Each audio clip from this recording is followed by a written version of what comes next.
NCAA basketball totals for Sunday, December 11th. Don't forget to check out our NBA segment out there as well. And don't forget to check out SBR for all the odds, totals, numbers, sign-up bonuses, sportsbooks, blacklist. It's all there, all the sportsbook reviews at SBR. Quick recap of yesterday. Terrible.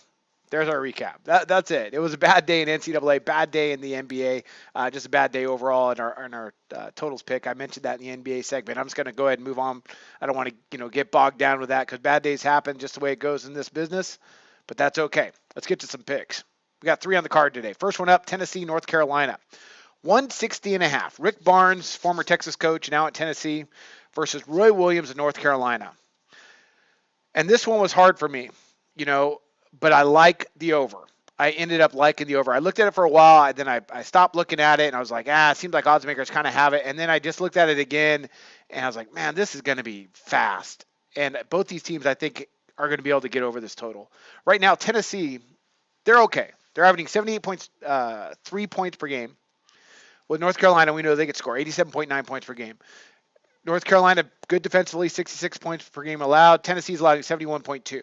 But what I'm looking at from Rick Barnes in Tennessee is a propensity recently, again, that's my word of the week, just is to put up points. Now, that's easier said than done against a North Carolina team that statistically plays good defense. But the pace, I think, is going to be there. Tennessee is going to be fired up. I think they're going to be able to score. And they are going to I believe, score better against a North Carolina team that likes to go up tempo. They love to go up tempo. I mean, they're all about getting in transition. Roy Williams loves to do that. But their last few games, 90, 81, 95. Of course, Chaminade and Presbyterian. I mean, give me a break. But they did put 81 up versus Georgia Tech, they're subpar.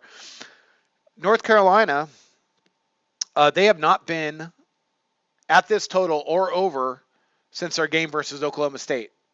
They had a couple tough matchups in there with Wisconsin and that game at Indiana where they did not play very well. Well, Hoosiers played pretty well. I had to give tip my hat to them in that one. But I think they get there. I think there's a reason why this is so high. I mean, it's going to be high because it's North Carolina and Tennessee because Rick Barnes and Roy Williams likes to go fast. But we look at their shooting percentages. I mean, right now North Carolina, they're shooting 39.4% from distance.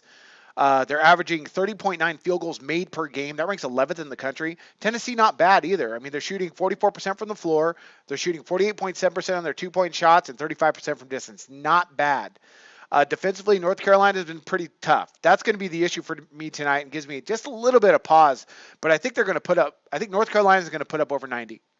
And I think Tennessee can put up over 70. I really do. And I think North Carolina is going to beat them pretty decently, but it's going to be something like that, like a 93 to 74 sort of affair, something like that. I think that's where it's going to end up. Both these guys, both these teams can move the ball really well.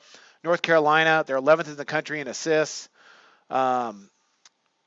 Tennessee they're not bad. They rank in the better part of NCAA basketball in assists. So Rick Barnes, he's a good coach. He doesn't have a lot this year at Tennessee.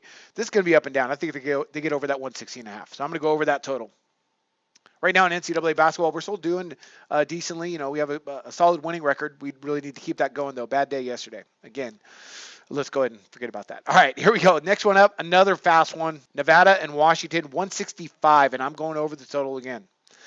This is going to be bananas. This might be like 100 to 80 or 100 to 90. This one's going to get crazy. Nevada, 78.4 points per game, and Washington, 86 points per game. But Washington is, under Romar, they go so fast. I mean, and they're at home. They're going to get up and down the floor. They got one of the best point guards in the country. They're averaging, they're 11th in the country in field goal attempts per game, and they're 14th in field goals made per game. They're shooting 46.5% from the field, and they're shooting from distance. They're shooting 40% from distance. That ranks 26th in the country. Nevada is not bad defensively, but when we look at Nevada, their last couple games, they've gone 77 points, 91 points. They're allowing their share.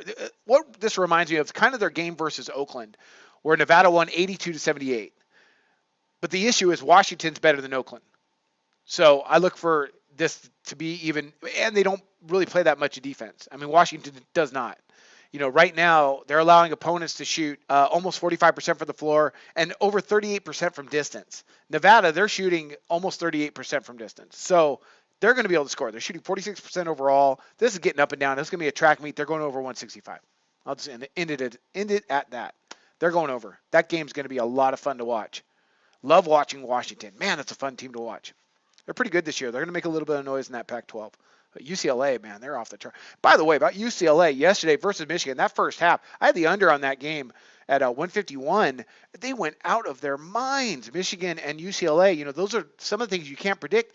By the middle of the first quarter, both teams were shooting like 60% and over 50% from distance. It was crazy. And you just can't predict that sometimes, Sometimes teams just score that way. But that's how yesterday went. Okay, last one up. Irvine and St. Mary's. UC Irvine and St. Mary's. Low total here, 123. And now I'm going to go the other way. Now I'm going to go under because Irvine cannot score. St. Mary's is coming off a surprising loss to Texas Arlington. But that's a pretty scrappy squad there in Arlington. They're okay. And that last game, they scored 51 points. That was bad. But they don't really score a lot. At Stanford, they won 66-51. They're really good defensively. It's the tempo that has me on this game. Right now, scoring-wise, you got Irvine's averaging 61 points per game. That ranks as one of the worst in NCAA hoops. St. Mary's not bad, 75 points per game, but defensively, they're both very, very good, and that's because of the tempo. St. Mary's, they're allowing opponents to score 62 points per game, while Irvine's allowing opponents to score 64.7 points per game. Shooting efficiency, St. Mary's has been really good, just like they were last year. But the defensive numbers has me liking this. Right now, St. Mary's is allowing 52.3 attempts per game. That ranks 25th in NCAA hoops, while Irvine is not far behind at 54.9. Defensively, though, Irvine has been really solid, allowing opponents to shoot 37.4% from the floor. That ranks 21st in the NCAA basketball. St. Mary's not bad at all. They're allowing opponents to shoot 43.4%, but they're at home. They're going to probably put the clamps down. They're only allowing 4.7 3-pointers made per game. That ranks 5th in NCAA hoops. Irvine cannot score. They're shooting 40.7% from the field. They'll be lucky to score 50. St. Mary's is going to really put the clamps on them. I mean, one of the games this year, Irvine scored 37 points. That was against Wisconsin, Milwaukee. I don't see them scoring a lot tonight. They'll be lucky to score 50, I think. Look for St. Mary's to really do a good job defensively. And 123, it's going to be probably like a 68 to 51 final or something like that. But it's going to stay under that 123. I don't see him getting there. That's it. All right, let's recap this. Let me pull up my stats again. Here we go. All right, for the first one up, we have this Tennessee, North Carolina, 160.5. Rick Barnes, Roy Williams, they're going to go really fast. I think they get over this total. Nevada, Washington, 165, huge total, but that's going to be an absolute track meet, and they're going to be able to score. Both teams are well coached, very good offensive efficiency numbers. They're going to put up a lot in that game. And the other one, we're going the other way with Irvine, St. Mary's under the 123, and what's just going to be a really ugly, slow defensive battle in which St. Mary's will win by about 10, around there, probably more. They're going to beat Irvine pretty bad. And those are our 3 NCAA basketball picks. All right, we kind of grinded through that just a little bit, but I'm a little bit still ticked off from yesterday, as I should be. Sometimes you put a lot of research in, you put the best plays out there, and things don't work out. So I should be upset. But that's okay. We're going to bounce back, and we're going to have a great season in NCAA hoops. We still got a winning record. NBA, we're at 500, so we're okay. All right. It's a tough business sometimes. Don't forget, check out SBR for all the odds, totals, numbers, and we're going to keep grinding in and out. We're going to pull out some winners here. I wish you luck on your picks today. Go to SBRodds.com. Browse, compare, and shop live odds available at top online sportsbooks.